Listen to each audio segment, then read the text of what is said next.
The judge had taken to riding ahead with one of the Delawares, and he carried his rifle loaded with the small, hard seeds of the nopal fruit.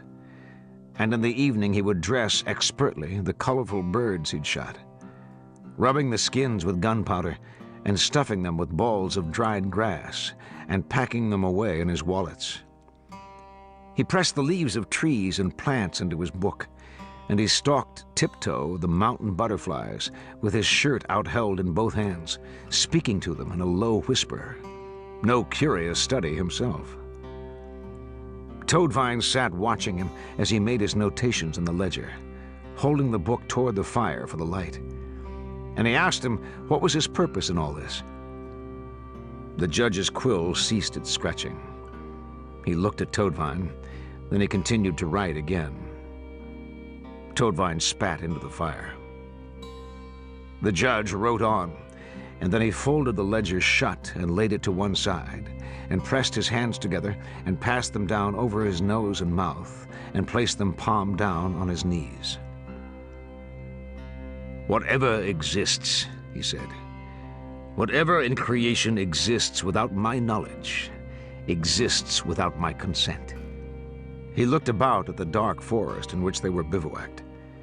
He nodded toward the specimens he'd collected.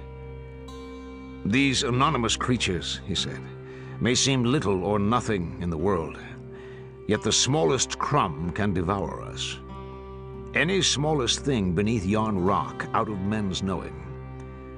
Only nature can enslave man, and only when the existence of each last entity is routed out and made to stand naked before him will he be properly suzerain of the earth."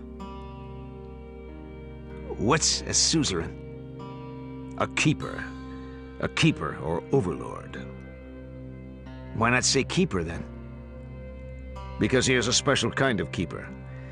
A suzerain rules even where there are other rulers. His authority countermands local judgments." Toadvine spat. The judge placed his hands on the ground. He looked at his inquisitor. "This is my claim," he said. "And yet everywhere upon it are pockets of autonomous life. Autonomous.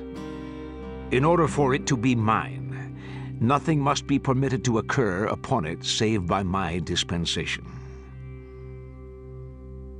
Toadvine sat with his boots crossed before the fire.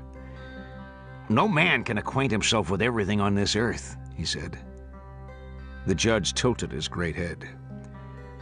"The man who believes that the secrets of the world are forever hidden lives in mystery and fear. Superstition will drag him down. The rain will erode the deeds of his life. But that man who sets himself the task of singling out the thread of order from the tapestry will, by the decision alone, have taken charge of the world. And it is only by such taking charge that he will effect a way to dictate the terms of his own fate." "I don't see what that has to do with catching birds." "The freedom of birds is an insult to me. I'd have them all in zoos." "That'd be a hell of a zoo." The judge smiled. "Yes," he said, "even so."